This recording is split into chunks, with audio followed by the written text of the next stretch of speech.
Hace un par de años realicé 2 icebergs hablando de un canal estadounidense, dedicado a narrar historias de personas en formato de animación. En ambas ocasiones, expliqué el contexto de cada historia, las fechas que se publicaron, y los contextos detrás de cada relato en los cuales diferentes personas, se contactaban con la producción detrás de ese canal para narrar sus anécdotas, unas más interesantes y raras que otras, e incluso, hay algunas con trasfondos sumamente inusuales.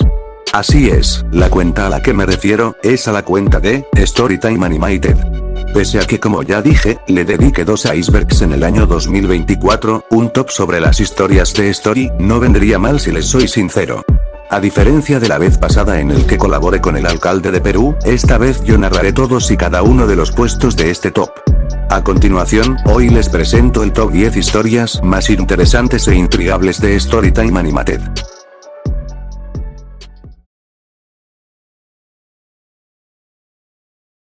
Emprendiendo el top, tenemos la historia de Alan. Y bien, ¿de qué va su historia? La historia va de cómo Alan, un niño que, desde los 5 años, perdió a su progenitora. Por ende, fue criado por su progenitor, el cual lo sobreprotegía mucho, al punto de mantenerlo encerrado y aislado bajo el temor del padre a perderlo. No fue hasta que Alan cumplió los 15 años, cuando su padre contrató a la que sería su niñera, Lisa, la cual era 5 años mayor que el protagonista de esta historia. Durante 3 años consecutivos, mantuvieron una relación a espaldas del papa, saliendo a escondidas, viendo películas cuando estaban solos, etc. Finalmente, cuando Alan cumplió los 18, se enfrentó al hombre, con argumentos válidos, lo cual molestó al papa. Este, como buen padre responsable y sobreprotector, le propina una reverenda ching. Le corta acceso a su dinero, y lo saca de su testamento, argumentando que no lo ayudará económicamente, y que divorciarse de Lisa es la opción a la reconciliación. Si me preguntan sobre qué opino de esta historia, es muy intensa, en un sentido complejo donde el padre, traumatizado por la muerte de su esposa, sobreprotege a su hijo. Y aunque el querer proteger a un ser querido es algo comprensible, el problema llega cuando esa necesidad se vuelve excesiva, pues al uno excederse con eso, no solo aíslas al familiar que te queda, sino que le quitas la libertad de elegir quién quieres ser a futuro. Este es el caso de esta historia, y por ende la coloco en este puesto. Cuando se habla de figuras históricas del crimen organizado, suele venirnos a la cabeza personajes como Pablo Escobar, Los Rodríguez Orejuela, Amado Carrillo, o alias El Mencho. Sin embargo, es importante entender que meterse a delinquir para nada es un juego, pues no solo arriesgas tu vida, sino también la de los tuyos. Sin mencionar, que el submundo delincuencial puede variar, pues van desde el narcotráfico, hasta crímenes aún más graves como la trata. Bueno, ya sin dilatar, a continuación les presento estas 2 historias, las cuales retratan este tema. Comencemos con esta. La historia va de cómo un estudiante vive una adolescencia normal entre comillas. No obstante, este mismo revela que sus padres son los mayores delincuentes del país. La historia nos revela que el profesor del prota, conocido como Johnson, hizo negocios con ambos mafiosos. A raíz de esto, y que Johnson no reunió la plata para pagarles, los padres del prota le secuestran a la esposa, pidiendo a cambio al deudor reunir el dinero de la deuda. Al final, tanto los padres del protagonista como el profesor Johnson acaban en la cárcel con penas de entre 4 a 20 años, al parecer. Por otro lado, tenemos la historia de otro chico. Sin embargo, el enfoque de esta historia es distinta a la anterior. La historia trata de un joven que, al igual que el otro, tiene padres que son delincuentes. Entre que albergan gente rara en el sótano de la casa, viajan de vacaciones con pasaportes falsos, y demás eventos peculiares, la historia, más bien el protagonista nos va dando contexto de la vida delincuencial de sus padres. A propósito, los padres, que quién sabe a qué fechorías se dedican, le abren la puerta a una rara mujer bajo el argumento de ser una tal tía Susan. Y que, encima es buscada por asesinar a alguien. Al final, la historia concluye con el protagonista huyendo y siendo perseguido por sus progenitores. ¿Qué podemos decir de estas historias? Si bien dije que retratan el tema del mundo criminal, pienso que ambas historias tratan un contexto serio sobre el crimen. El mandar secuestrar un familiar cercano de un deudor, junto con el hecho de albergan gente rara, siendo de entre todos Susan, ya por sí son muy graves teniendo en cuenta el contexto de ambas historias. La diferencia es que Johnson terminó purgando penas en prisión. La otra salió impune gracias a la gente que la escondía. En fin, ambas historias tratan de lo mismo: crimen organizado, padres delincuentes, etc. Por ende las coloco en este puesto.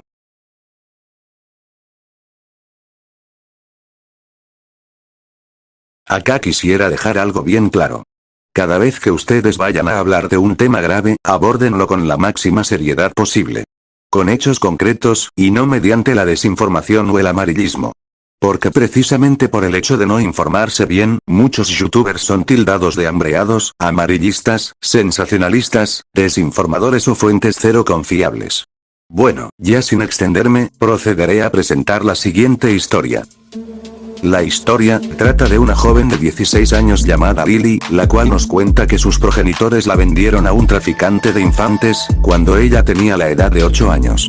Todo pudo haberse concretado si no fuera por la policía que intervino y arrestó al sujeto, liberando de paso a Lily, quien fue adoptada por una pareja cuyos nombres fueron omitidos. 7 años después, los padres biológicos reaparecerían para tratar de vender a su hija por segunda ocasión. Al final, Lily es librada, y los padres biológicos, junto con el hombre, fueron a prisión. No hace falta indagar más sobre el contexto de la historia, porque la propia Lily lo deja suficientemente claro. Lo que sí es relevante, es que a lo largo de la historia, Lily desarrolla un trauma psicológico con ese evento, que la harían mentir constantemente impidiéndole decir la verdad. Lo cual llevaría a los padres adoptivos a pedir citas con el psicólogo. Lo más grave de todo, es el hecho de que los padres biológicos de Lily, quienes en teoría debían cuidar y proteger a su hija, prefirieron venderla a un delincuente. ¿Por qué? No sé. En fin, la historia de Lily, en el puesto 8.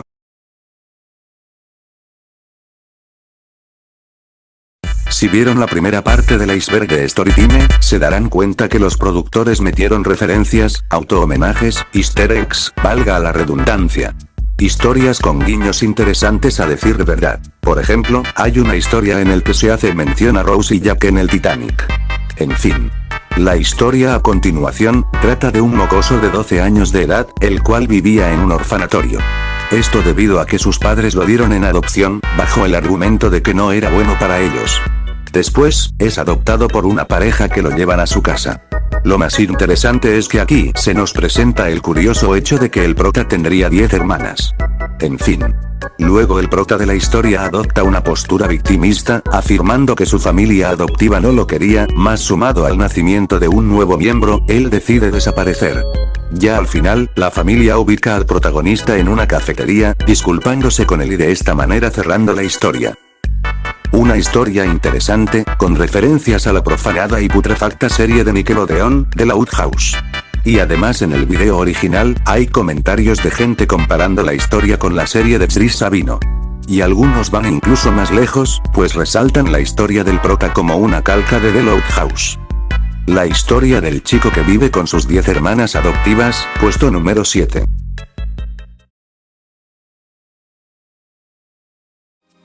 Siendo honesto, fue complicado decidir la historia que iría en este puesto. En un inicio iba a poner la historia que ven en pantalla. Pero tras meditar un largo tiempo, me decidí por la historia que ven. La historia trata de una joven de 15 años cuyo nombre era Rabbit. La prota relata que sus padres la sobreprotegían. Esta sobreprotección se intensificó cuando la propia Rabbit descubrió a un espía de piel blanca, espiándola desde un árbol cerca de la institución donde estudia. Lo cual los padres adoptivos la encierran dentro de la casa por tiempo indefinido con la intención genuina de protegerla. La protagonista sin querer, en una caja, finalmente descubre el porqué la sobreprotección de sus padres adoptivos. Resulta que ella era de una familia real de un país extranjero, país que estuvo bajo ataque durante más de una década. El caso es que Rabbit acaba volviendo a su país de origen, donde tendrá que contraer matrimonio con un random y ya está, acaba la historia. Personalmente, esta historia es interesante y no solo por la revelación de que Rabbit es una princesa de un país extranjero, sino también por la presión que cargara sobre sus hombros de ese momento en adelante. La historia de Rabbit. Puesto número 6.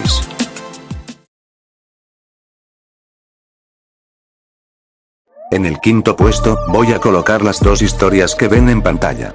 Antes de ir de lleno a la primera historia, quiero aclarar que las historias que ven aquí, ya las había resumido con anterioridad en la segunda parte del iceberg. Bien, la primera historia, trata de cómo un director de escuela, conocido como Jason, secuestra a la progenitora del protagonista. Resulta que ella fue una compañera del despechado director, el cual mostró celos ante la relación de la madre con el padre del prota. El caso es que Jason rapta a la madre, y lo peor, la encierra por un año entero. Para agravar aún más la situación, el director falsificó su título de graduación para que le dieran el puesto de director. Para rematar, el muy hijo de puta, encierra a la madre y al prota en una jaula dentro de la misma dirección. Finalmente, la historia concluye con el profesor yendo a la cárcel, y el protagonista y la madre siendo liberados. Por otro lado, tenemos la historia de un par de hermanos que ingresan a la preparatoria con total normalidad. A medida que la historia avanza, se descubre que la directora ponía algo en la comida de los jóvenes estudiantes. Finalmente, la historia cierra con la directora amenazando al protagonista con mandarle al hermano a un centro de detención juvenil por tiempo indefinido, y con la familia del prota comiendo un pastel que le mandaron de la peculiar preparatoria. Personalmente ambas historias, distintas en contexto y trama, son intensas, oscuras y llenas de tensiones, con directores de secundaria poniendo orden pero de forma diferente. Por ende merecen su lugar en este top.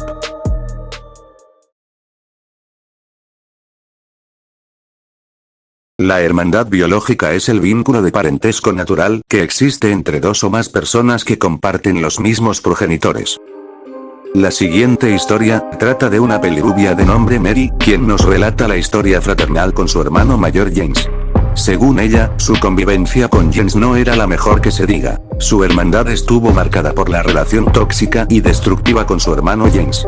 Además, el comportamiento narcisista y disruptivo de James desde la infancia, mayormente por el hecho de que James buscaba ser el centro de atención a toda costa, utilizando berrinches, rompiendo juguetes y siendo cruel para invalidar los logros de su propia hermana.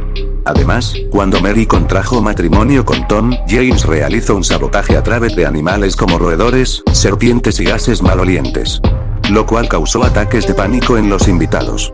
Este incidente marcó un punto de quiebre, ocasionando que Mary y sus padres cortaran la comunicación con el mayor, reconociendo que él es una persona que nunca cambiará. Bien, pudiera analizar la psicología de James, pero preferiría dejarlo para un video individual dedicado únicamente a él. Y como no quiero que este video en particular me quede demasiado largo, preferiría dejar el análisis para una ocasión más apropiada, como ya dije.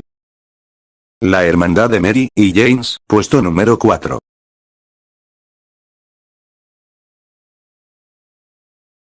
Durante las épocas de 2019 y 2021, Storytime me hizo varias historias retratando el lado más crudo y cruel de una progenitora.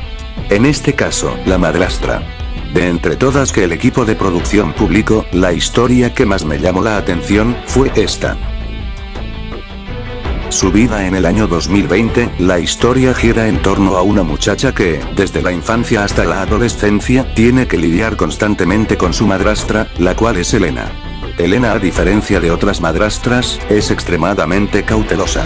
A finales de los 90s, dentro de la historia, ejerció su rol de enfermera, dedicándose a cuidar y tratar el delicado estado de salud de la madre biológica de la protagonista. Incluso, la protagonista, a raíz del maltrato de Elena, especula, aunque sin pruebas, que ella estuvo detrás del deceso de su madre biológica. El caso es que Elena, a raíz de su pericia e inteligencia, convencía a todo mundo de la forma más creíble posible. Incluso, convenciendo al viudo padre de la protagonista, ocasionando fricciones constantes. Finalmente, la historia concluye con la protagonista argumentando que le faltan 2 años para llegar a los 18. Es una historia interesante. A nivel narrativo es intensa, porque aborda, a mi parecer, lo cruel que puede llegar a ser una madrastra. En su momento, cuando vi la historia, por las épocas de 2021, la historia me pareció impactante, mayormente por las actitudes de Elena. Fue de las pocas historias que, siéndoles sincero, me impactó, y me dio miedo a la vez. La historia de la prota que convive feamente con la madrastra, puesto número 3.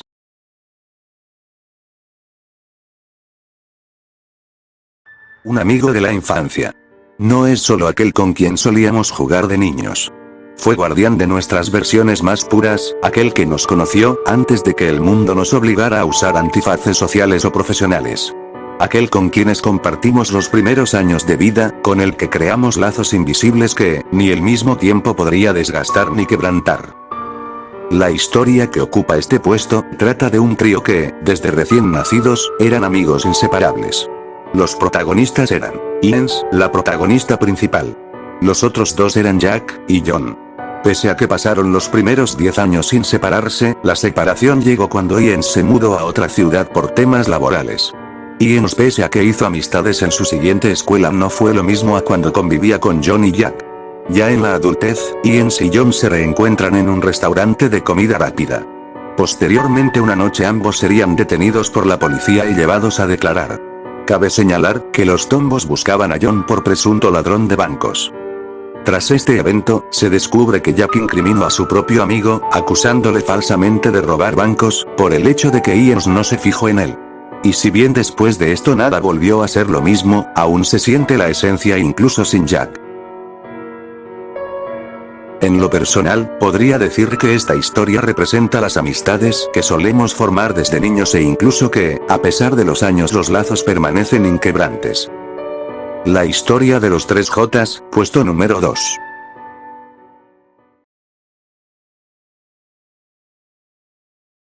Sé que muchos no estarán de acuerdo con que haya puesto esta historia en el primer lugar. Sin embargo, a mi parecer, esta ha sido una de las historias más interesantes que Storytime haya hecho en su larga y relativa trayectoria de 2 décadas. Por tal razón, esta historia tenía que colocarla en la primera posición. Sé que van a discrepar mi opinión sobre el por qué puse esta historia aquí. En fin. La historia va de cómo una familia es buscada por un precio alto de $1.000 millones por sus cabezas. En la historia se nos cuenta que el padre trabajaba para el gobierno.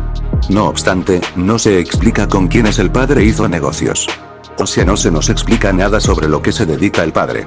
Así que la historia, prácticamente nos mete en un thriller, en estos misterios. Entonces, a raíz del hecho que la familia tenía enemigos y que la gente detrás los buscaban para liquidarles, ellos por un lapso de 4 días, se refugian en una casa de seguridad bajo tierra, con cámaras de seguridad en el exterior. Pero la forma en cómo se nos presenta las situaciones, la forma en cómo lo narraron, a mí me pareció interesante y una locura a la vez, porque todo fluyó de forma natural. Después de que la familia huyera hacia un túnel y salieran en la playa, y que luego la historia concluyera con la familia huyendo por el mar, dejando abierta la posibilidad de una segunda parte, a mí me parecieron espectaculares. Y ojo, no lo digo por la animación. Que sí, también. Repito, para mí fue una de las historias mejor escritas que la gente de Storytime haya hecho en sus 20 años de trayectoria. La historia de la familia buscada, puesto número 1. Y bueno gente, así termina el top de hoy. Sinceramente, escoger las historias para hacer este top, fue fácil y complicado a la vez. Storytime tiene un repertorio de historias hasta para crear una serie de tops. Así como las historias mostradas, podría ponerles un listado de historias de los cuales no me acuerdo, pero no les miento cuando los productores detrás casi a diario subían historias con tramas muy variadas, la verdad. Y bueno gente, antes de despedir el video, en la descripción les estaré dejando las partes de los icebergs que, durante el 2024, le dediqué a ese canal estadounidense. Adiós amigos, ya nos veremos en un próximo video.